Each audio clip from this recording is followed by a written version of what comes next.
Hi, everyone. This is acyuta-bhava from Nightlight Astrology, and today I'm hanging out with my friend Kat Nelligan, who has a really cool podcast called The Creative Introvert. You can check her out at thecreativeintrovert.com.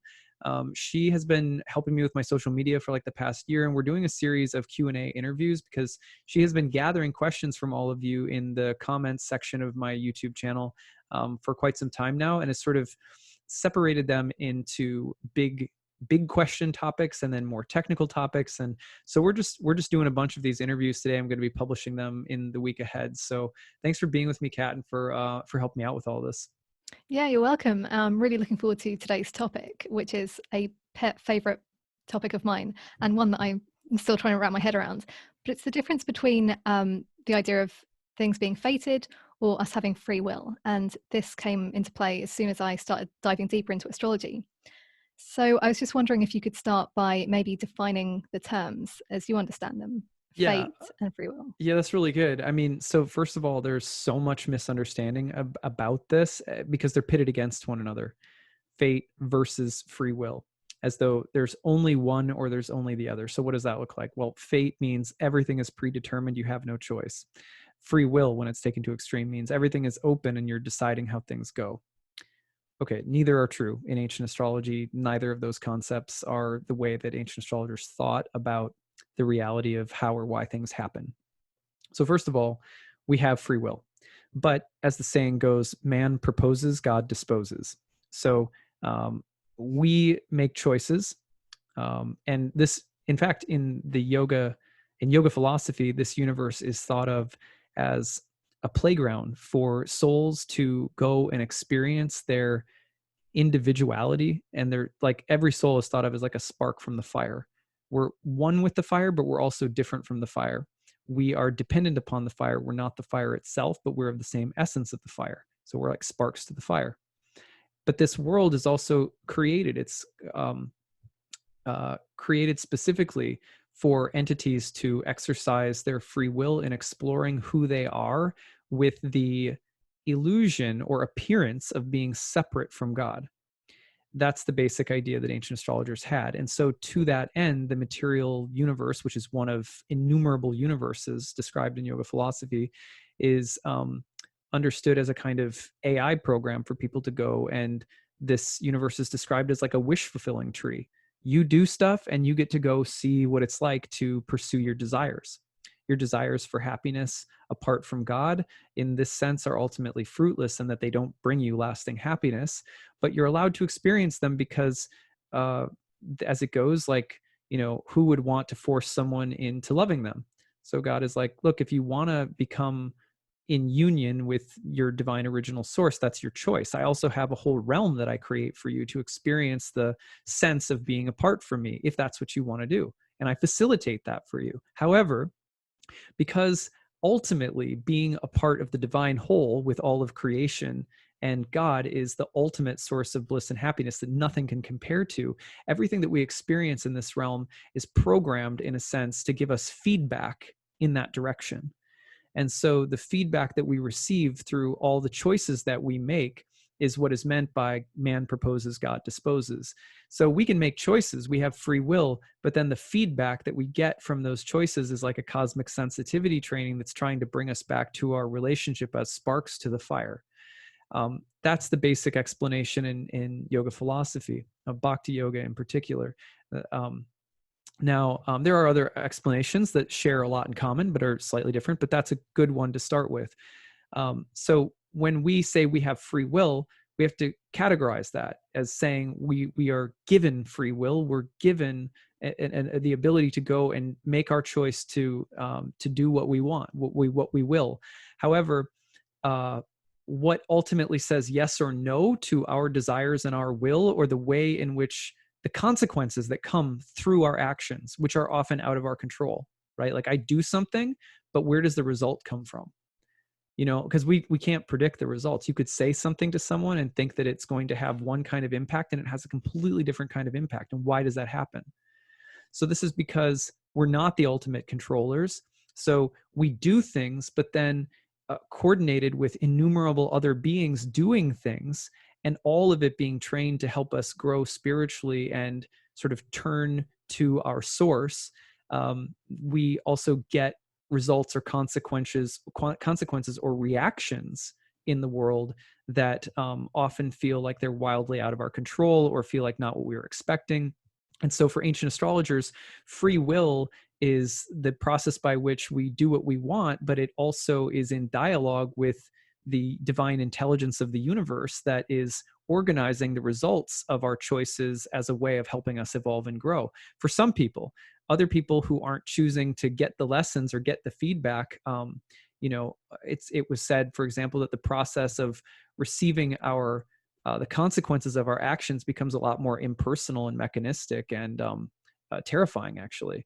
So free will is a thing that we have to learn how to use towards spiritual life. For one thing, that's one of the goals.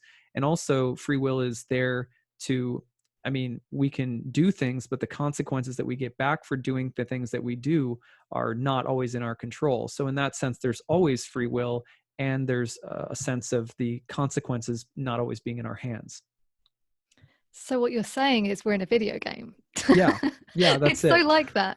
It's like we have this world that has been created for us, and we've got a certain amount of powers, but you're still limited by the rules of the game. Yeah, that's exactly right. And so and of course, when we start taking to spiritual life, as anyone who has taken to spiritual life knows, the results of your karma, whether it be good or bad, start to feel like they have been personally tailored for your spiritual growth, for your enlightenment. And you can feel that when you start living a spiritual life, that every consequence that you get is like this beautiful feedback that the universe is giving you. So in that sense, fate really isn't the right word for it, because it's an intelligence, it's a being, it's God speaking back to you through the way that things happen, arranging things so that, yes, I've expressed my free will, but let me give you some commentary or feedback on that. And ultimately, that's a loving process. It can feel a little overwhelming and scary at times, certainly because it does involve suffering. But ancient astrologers believed that suffering had to be understood from the standpoint of eternity, which is to say that, nothing can ultimately harm you. Nothing can ultimately harm anyone. That the appearance of decay and growth, happiness and distress in this material world are all fleeting. And who you are, Satchidananda, which, you're all the beautiful, the true, and the good. And you're blissful inherently.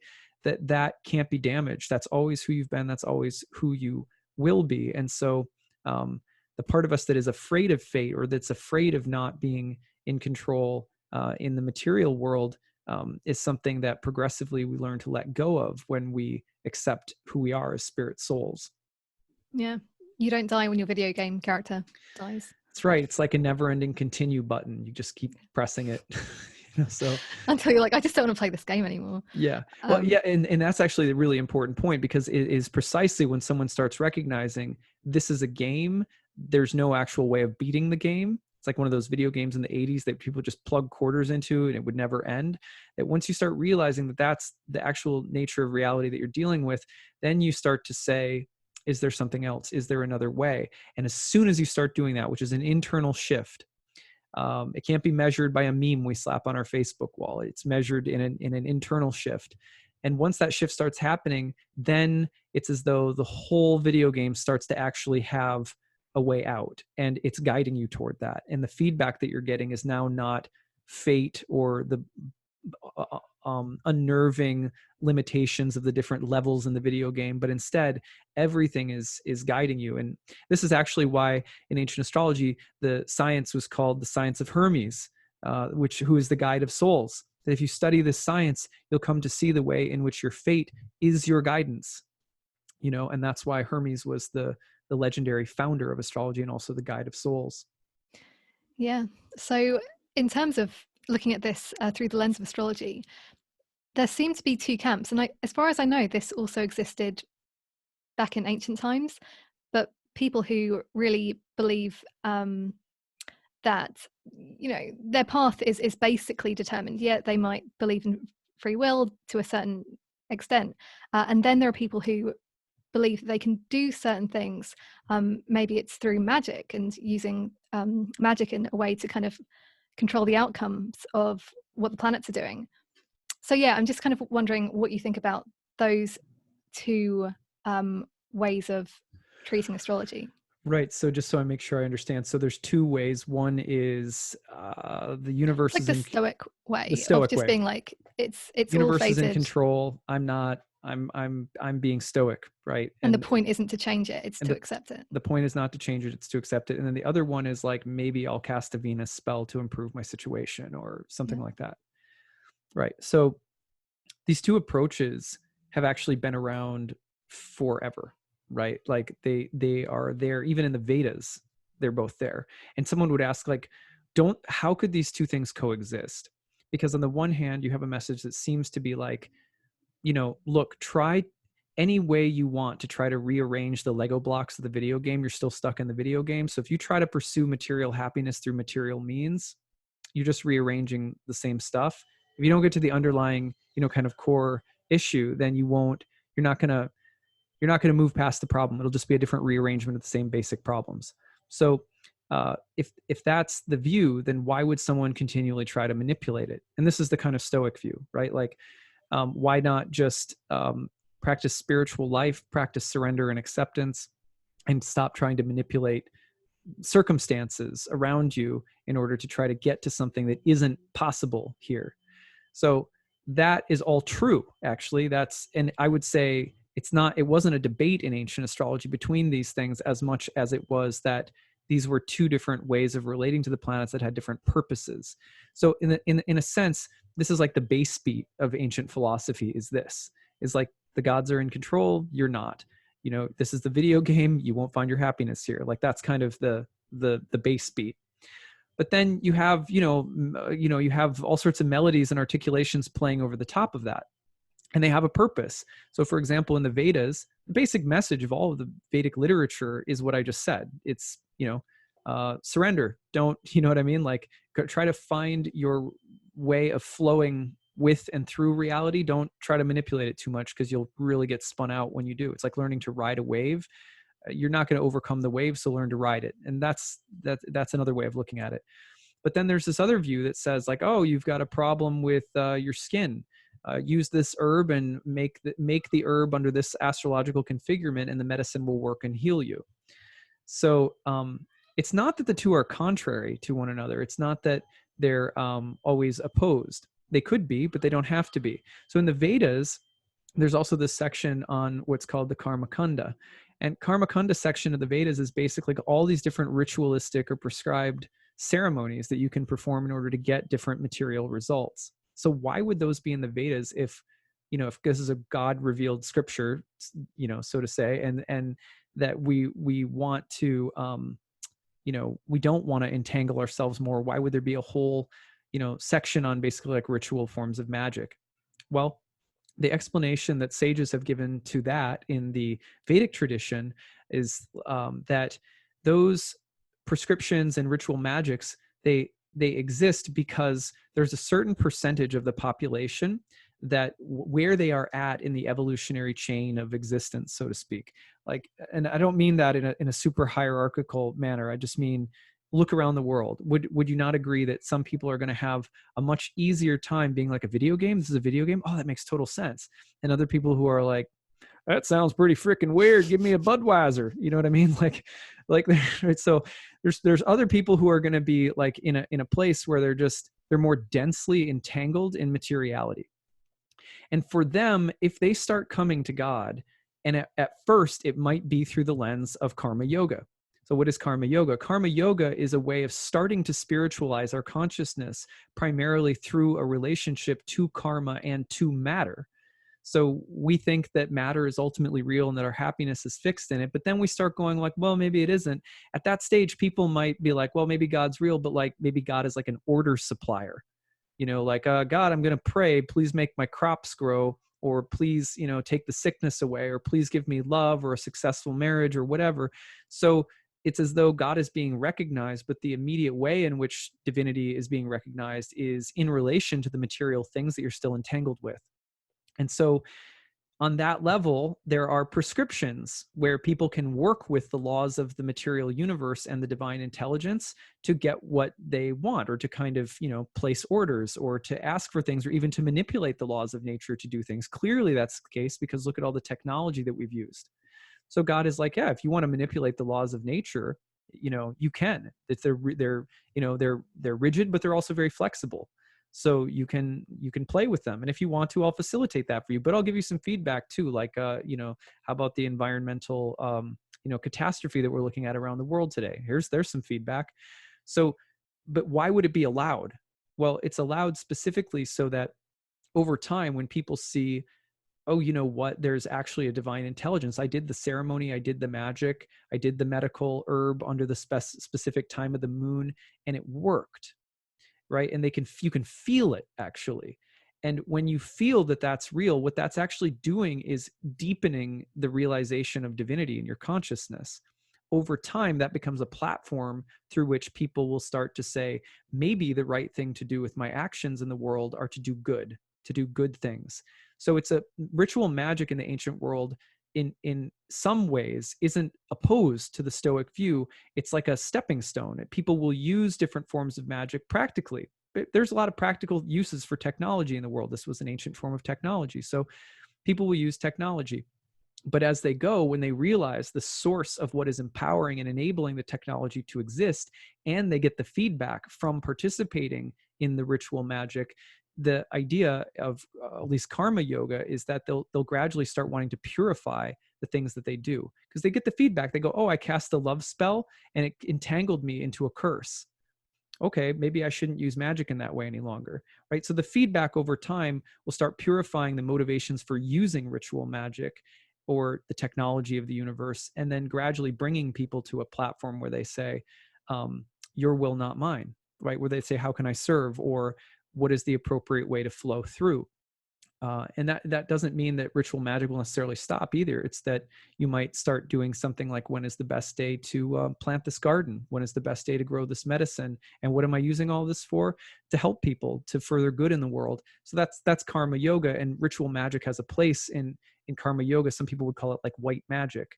But eventually, it's also true that as one continues to progress with using, sort of manipulating forces of reality through astrology, that one, if one has to be so careful, because if one's intentions behind doing that are to gain or amass a sense of power through the delusion of being separate from divinity, then the feedback is much more extreme. The kinds of karma that we experience if we abuse astrology or any form of ritual magic are said by ancient astrologers to be really intense, because it's a kind of it's almost a kind of sacrilegion.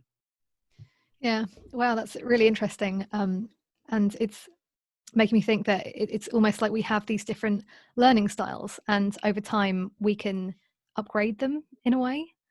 Yeah, yeah. I mean, it's like the universe is ready to provide a path of learning for where everyone is at, Mm. and so in that way, I don't think ritual magic should be condemned at all.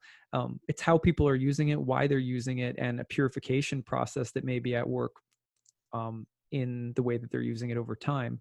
But astrology is really flexible in that regard, because astrology is a way of saying, okay, here's the picture of your karma, and your birth chart is like the field, the kshetra, the field of karma that you're born into. Everything's going to fructify at a certain time in these areas in this way. So we need to describe that for people so that they can walk through it with equanimity.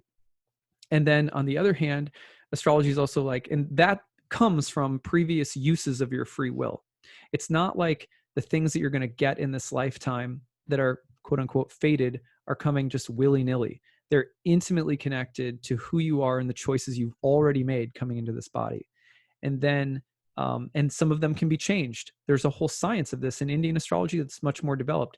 Some karmas in the chart are more flexible than others. Some can be changed, some can't. That's actually part of astrology.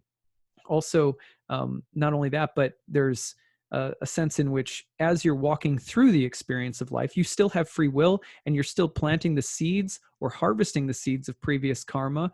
And so knowing what influences are around presently at any given stage in your life is really important, because it informs how you use your free will and create future karmas. So it's an overlap between the two all of the time. And that's also why ritual magic works, because everything is not fated. Everything is, there's In the same way that there's a momentum from nature turning spring into summer that's inevitable, that will happen, there's a lot of vacillation in the day to day between now and summer. So you might have some things that are promised as your life goes on, but there's many levels at which change and variation are happening all the time according to ongoing use of free will. So we have to use astrology to know about how to talk about that as well. Yeah, and it seems like there is such a complex interplay between, our actions and the response of the world around us. I'm wondering about using astrology to tell somebody or to discover your own fate, and and potential potential benefits of that, but also maybe potential risks. The first thing I think of, or at least I used to think about a lot, was the idea of the self-fulfilling prophecy. That if an astrologer tells me something about my future, I'm kind of going to make it happen, possibly even worse than it could have happened just on Yeah. its own. Yeah. So my general response to that, because it's a really common question, and it's a good concern, because first of all, the concern that we should validate in that is that words carry power when we're astrologers or when we're studying astrology. And we are not the controllers. Like, that's why I said earlier, the great quote that helps us understand at least the yogic position is, humans propose, God disposes. So it's like we propose, the universe responds.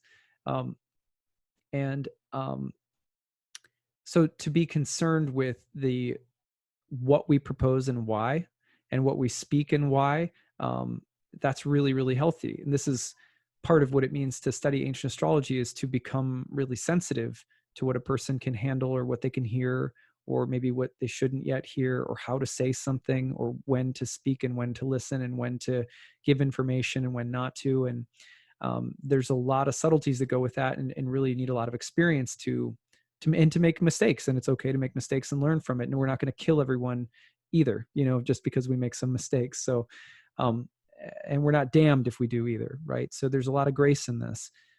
So the concern is valid. On the other hand, my general response is that it's a superstitious concern, primarily because we're not that powerful, right? If our overall intention in doing astrology is to do good and to help the soul, and we keep that at the forefront of our consciousness and our hearts, and we also practice asking God or the universe or our guides for feedback as a reader, we stay humble, we don't think of ourselves as great, and we keep trying to do good, that intention carries us and allows for us to have learning experiences that make us more sensitive and that don't throw people off if we get it wrong. There's just protection built into this. We're not on our, in other words, we're not on our own in doing this as soon as we have a good intention about it. And for that reason, I don't think people need to be superstitious and freak out. Just because astrology is predictive doesn't mean that the astrologer has the power to F someone up. I don't think that that's true. I think that, we need to really trust that there are bigger forces guiding all of us, and that having good intentions and not like, oh, I want to make a bunch of money and be popular and be powerful and be psychic and like that. We love astrology. We love God. We want to help people. If we keep that at the forefront and stay humble, then I think that we're not going to harm people like that. And also my second response is, people just aren't that strong.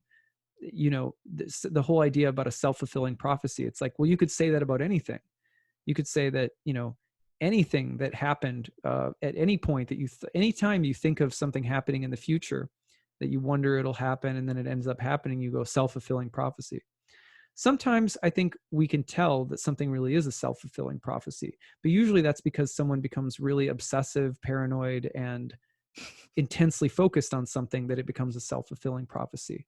I don't think that making a prediction that's wrong, or that in other words, I don't think an astrologer or a person is powerful enough just by hearing something one time to make that into a reality, because our karma is being guided by forces that are very benevolent and that aren't going to let wacky screwball things happen for no reason. Yeah, and just thinking, I thought of lunch earlier, and then it happened. Yeah, yeah, That's exactly. not a good example. I think that's all I've got. Thank you so much for your answers. That was really, really helpful. Yeah, totally. Really glad to help. And I just encourage people to remember that ancient astrology was always a combination of studying the ongoing use of free will along with the fructification of our karma or our destiny. So they're both there. Yeah. Well, thank you. And for everyone who's been listening to this, I hope that you've enjoyed this conversation with Kat. Kat's awesome. Check out her podcast, creativeintrovert.com.